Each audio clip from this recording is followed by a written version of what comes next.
Welcome to the Fantasy Football Profit Podcast, hosted by Craig Phillips and Jeff Torrey. Visit us at fantasyfootballprofit.com.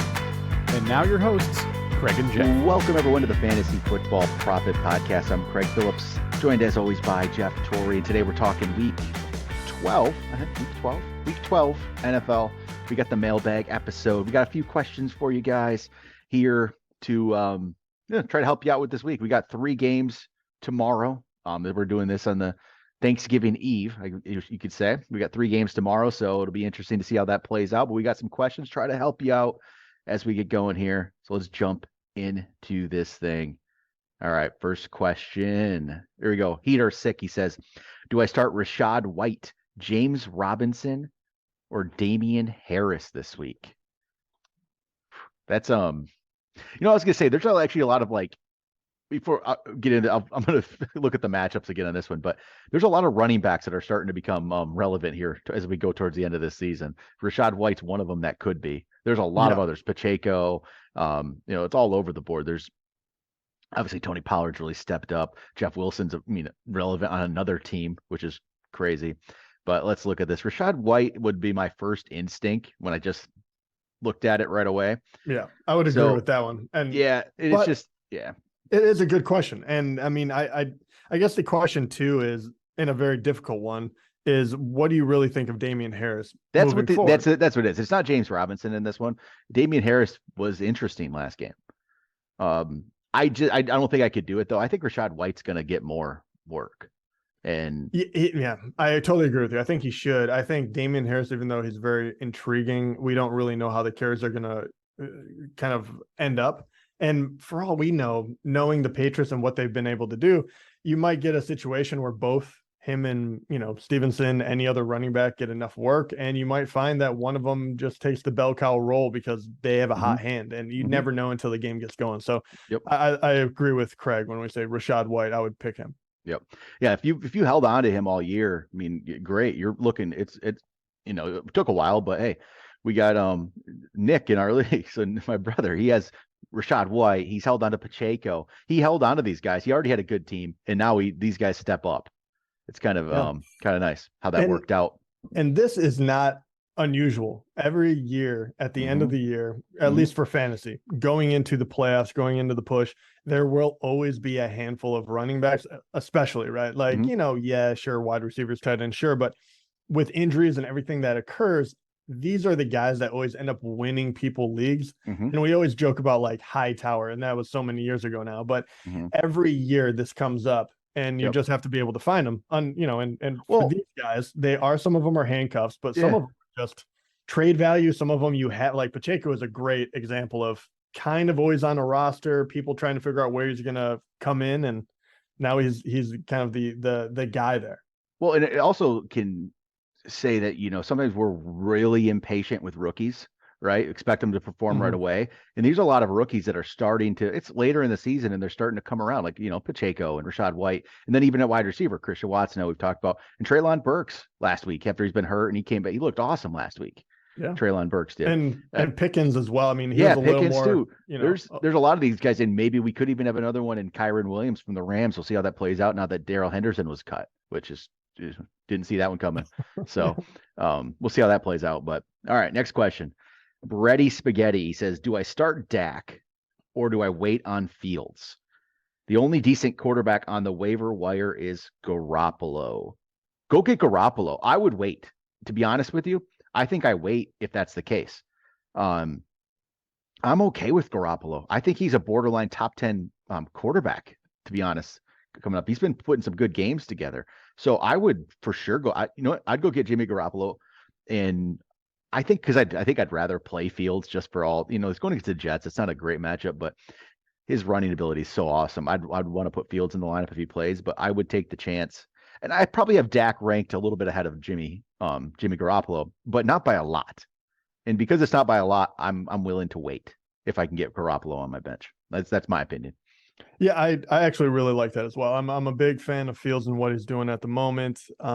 And even though, and this is going to be an interesting one because I think we're probably going to go against the grain here because I think a lot of Mhm. people will have Dak ranked above both of these guys. Good. But Garoppolo is an interesting one because I do think he'll be all over the board.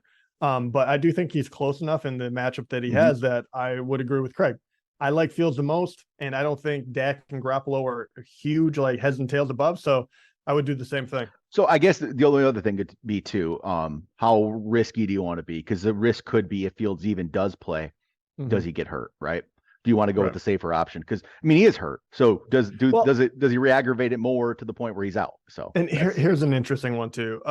And Garoppolo and Dak are very close, but if you were just going safety, would you actually just say, I'm just gonna go with Dak the entire time instead of going out and getting Garoppolo? If you're going safety, probably just play Dak. If you just want to be safe, not play around, you're in a good spot. You don't need like the big, huge game. Yeah, maybe just do that. I'd be fine with it. All right, next question is Joe Mixon or Aaron Jones this week. So Mixon left with a concussion last week. So that's the and he was set out practice today, still in the concussion protocol. It was only Wednesday, so I'm not positive what's going to happen there. So I guess if it comes down to it, if he's playing, I think I play Joe Mixon though. If he's playing, Mixon has. Obviously, I do like Mixon better. I guess the question is, what do I think Aaron Jones is actually going to do this week? Going at Philly. Yeah, which you have to hate, right? Like, I don't think anyone likes that matchup. The concussion thing freaks me out. It really does because of everything that's happened this year. You think that they're going to play it safe, but if they are playing him, I 100% agree with you. But it's one of the when do they play? Actually, is it going to get in the way or no? Do they play at the same time? Let's see here. Let me see what the time is on these games. Bengals. Where's my schedule? I lost it. They don't have it here. All right, here we go. All right, we got the Bengals playing sometime. They play 1:00 at Tennessee. So you'll know. And Green Bay plays Sunday night. So then if he's playing, I agree. Like you take Mixon. I'd be worried about if they played at different times. Yep. And that may happen to someone else. If you have Mixon and you have someone else that is, playing at the later game. But all right, and final question from Brady Spaghetti here: Cole Kmet or Pat Freiermuth rest of season? I'll lean Freiermuth. It's gonna be Freiermuth for me. Main reason becomes the Justin Fields, the potential that they shut him down. He gets hurt again, or he gets hurt more than he is, and he decides to not play. It's close though. Neither of these are dominant tight ends. They're just fine at kind of like they're all right. They'll get me some points. So yeah, I guess I would agree with you. I think Freiermuth is the safer option. Cole Kmet, he's rising and falling with Fields, and he has caught a few touchdowns, which is great. But I think he's already hit his over under for the year as far as Vegas has said, and they're pretty darn good at their job. So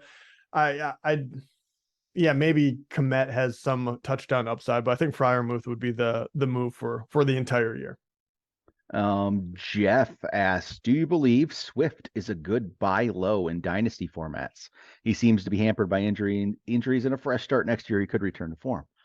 He's an interesting buy low. I don't know and there could be people in dynasty that have Swift that are just ready to all right, I'm done. I don't want to deal with this. I think he is an interesting buy low. I'm not going to pay a lot for him in dynasty because of the injuries, and he constantly doesn't play. And even now he's back, they don't seem to trust him right now. But it's a very interesting buy low candidate. I'm good with it if you can get him at a decent price. Yeah, I like that a lot.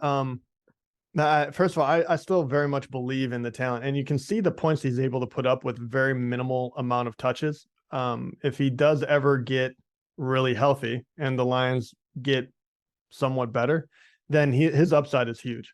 So I really love that. The question is, what can you actually trade to get him?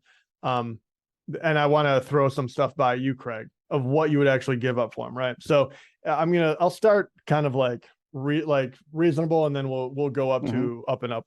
So in a dynasty ranking, would you give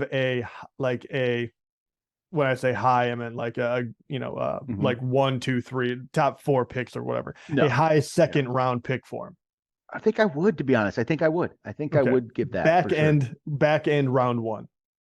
I would be. I think I pull it off. I think I do it. It's like seventh. If you're in like a 10-team league, 7 to 10. If you're in a 12, yeah, 8, 9. Yeah, I'd do it. I think I do. I think that's about the highest I would go.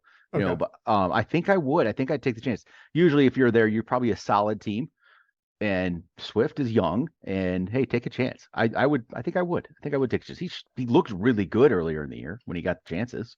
So yeah, I'm good with that. What about other running backs that haven't been as good? Would you give up someone like, and this might be a little too much, but would you give up like Najee Harris? Do you think which one do you think is more valuable moving forward? That's interesting. That was a hard one. I know. Even in my head, I'm like, I think I would. I think Najee is almost safer, but he might not win you anything. I think you're probably right on the safer part. Possibly, he's actually been okay the last couple weeks, but I think Swift is the better player. Like he should be. He should be the better player, right? Yeah, it's not cut and dry, but yeah, it'll be Swift for me. I'd give up Najee for Swift.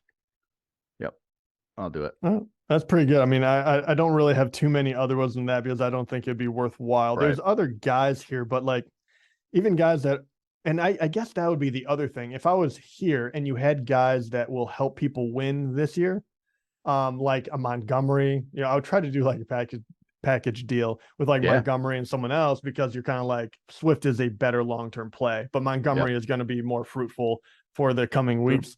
I'd be attempting to do that. Then I would give up like the back end round 1 or whatever. Yep. I'm with you.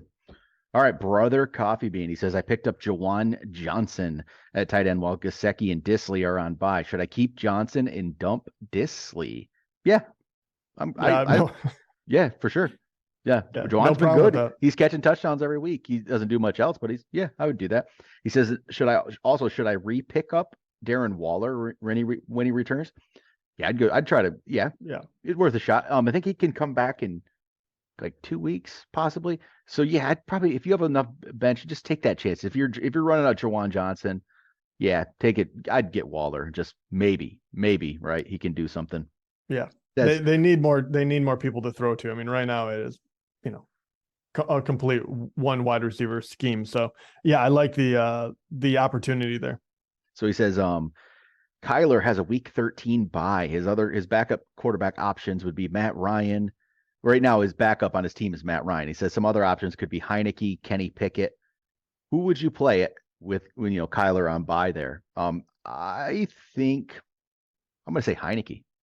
Yeah, I would go with the same. Matt Ryan is close. I would really need to see who they're going to play actually, but in general, I think Heineke I like a little bit more. Yeah, something about him. I don't know. Yeah, and Matt Ryan right now, I mean, I like the way they're playing, but he's not going to be throwing the ball. They're going to run the ball a lot. Yeah, they're going to run it quite a bit. You would have to think the way Jeff Saturday seems to want to play. They're playing. Matt Ryan's playing at Dallas on Sunday night in week 13. So I don't think I want that. And Washington's playing against the Giants, which are okay, but I think I'm still good with Yeah, and as far as Pickett goes, I'm not ready to start him. Right. I mean, he's looking better and better, but the other two would be, my options. All right. So let's see. I'm going to go to the Discord. We got a couple ones. All right. Ethereal Poet. He says, I got offered Kenneth Walker for Damian Pierce and Cortland Sutton. Do I take it? Yeah. Yes. Yeah. I'm taking it. Pierce, we've talked about on the recap the other day. We like Pierce, but he's on a bad team. And it's tough. It can be tough. I'd much rather have Kenneth Walker. For sure. Yeah, and Cortland Sutton is not happening. Right? Yeah, he's stuck in purgatory as well. Once again, I can't believe that guy has such bad luck, unfortunately. But yep, for sure. All right, there we go. That's it. That is it. Cool. So got some good Thanksgiving Day games. Hopefully people are still in it. I know it's the time of year a lot of people are not as, maybe your season didn't go as well. You're not playing. You might be out of it now, but we have a couple. Jeff, you're not out of it in our main league. Like you have this. No, I'm making a late push after it literally we says both trade, and we actually got better from like trading away teammates. That's so good. I looked at it. I think it said you have a 1% chance to make the playoffs right now. I know, man. These guys are they're letting me a little bit of a window, a little bit. 1% does. It still says 1%. I have a 0%, but I got myself out of last place. This is a keeper league. It's not Yeah. just, if this was redraft, we would have killed it. But Yeah. I got myself, I'm not going to finish last. So there we go. No punishment for me. Most There likely we not going go. to finish last. So we'll see how that plays out. It's still possible. It is still possible, actually. Yeah, Though. that one's a brutal one too, because as soon as you trade everyone away, which you do in order to help yourself next year, then it is how in the world do I avoid the punishment? Right? Pretty much. But all right, there we go. That'll do it for today. Talk to you guys next time.